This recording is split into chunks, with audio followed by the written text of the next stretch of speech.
Today's story is a scary one because it's something that could happen to any one of us.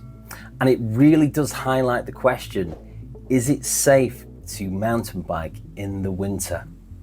Today's story takes place in April, technically spring. However, that year, England was going through some extreme weather and winter had been prolonged. So for all intensive purposes, this may as well have happened in the winter because the conditions were winter-like conditions. And before we get into this, it's very easy to sit back and say, well, you shouldn't go out in the winter, and that's fine. If you don't want to go out in the winter, there's many good reasons not to.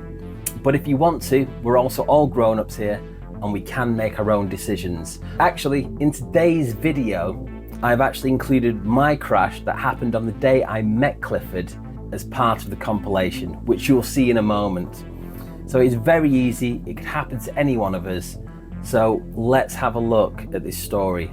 And just warning, this is going to get pretty intense. It's the 4th of April 2024. Local mountain biker Clifford is out for a ride. This is an area he knows well, he rides it often.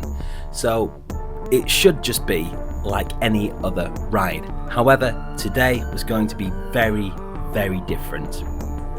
Now there's a few things at play on that day that feed into what happened, and the first is the rain. The rainfall that month was the highest it had been since 2012. So that's the highest it had been in 12 years. The UK experienced 55% more rainfall than average in that April, and this meant ground conditions were not good. The next factor at play was the temperature.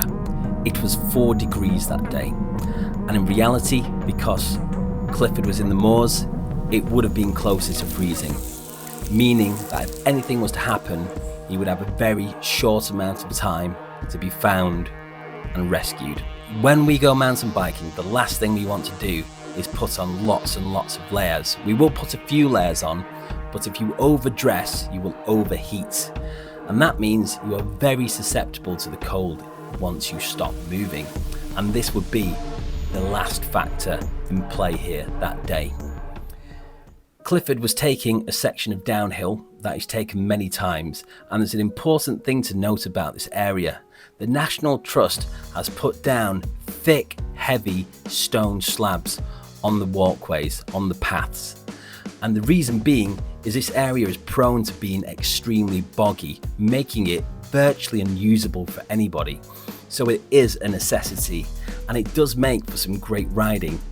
However, when the weather has been consistently wet, when it's cold, and when it's muddy, these slabs become extremely slick. Clifford was taking the downhill. He was going fast, but he knew what he was doing. He was picking his lines correctly, and he was having a great time. Until the worst happened. The front wheel of the bike slipped out from underneath him. There was nothing he could do. Clifford was thrown at speed from his bike onto the hard stone slabs, breaking his hip and his arm.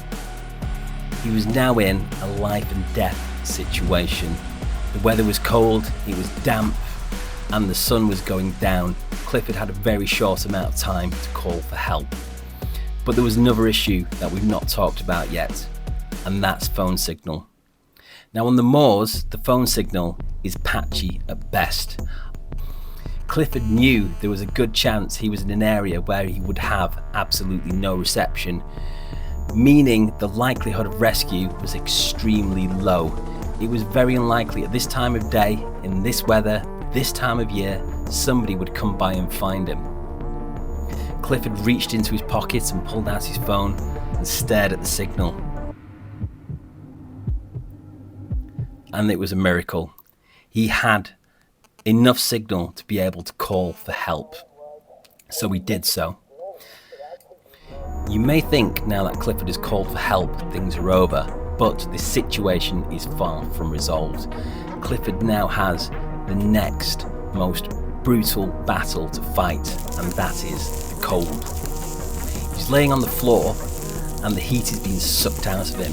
Because he's dressed for mountain biking, he's not wearing enough layers to stay warm whilst not moving, and quickly he's losing heat and slipping into hypothermia. If the conditions are right, you can succumb to hypothermia in under an hour. This is an extremely serious situation to be in. On top of that, you're already compromised because you're tired from the ride, you might be wet from the conditions. Also, he is seriously injured. He's broken his hip, his arm, he's taken a huge hit. Things are not looking good. It is now a race for time. Whilst I was speaking to Clifford, he couldn't emphasize enough how bad the cold was. He said he'd never felt cold like it.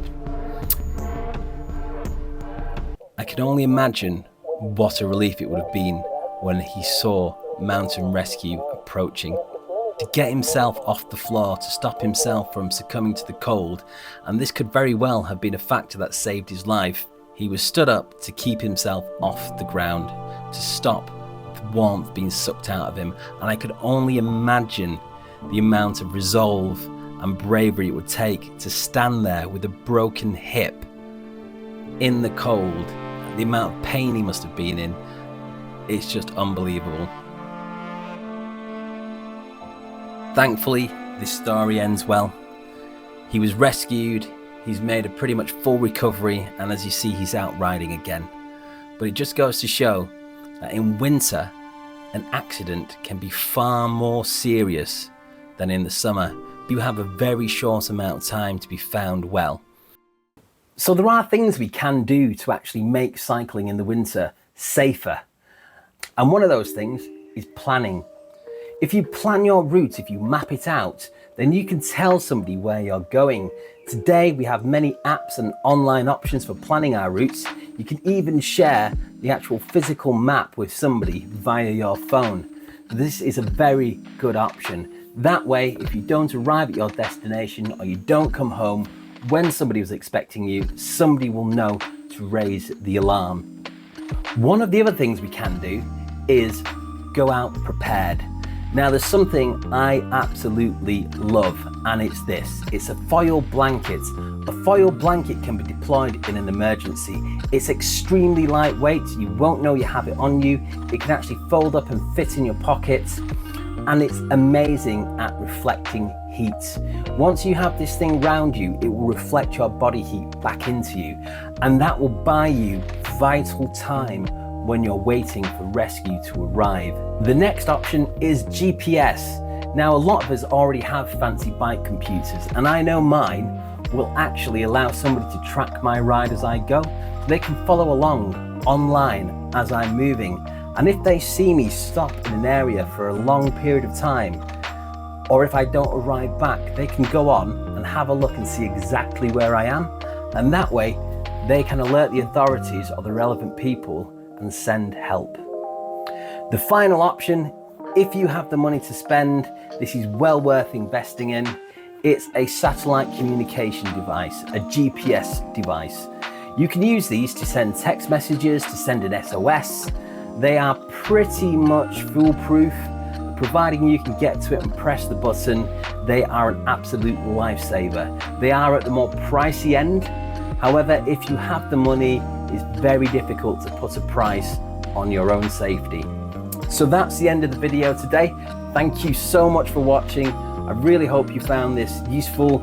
It's not just about telling this shocking story, it's about looking at it and learning and thinking. So thank you so much for watching. Please hit that like and subscribe button. If you have a story you want me to tell, leave a comment down below and I'd love to do it. And on that note, take care everybody. I'll see you on the next one.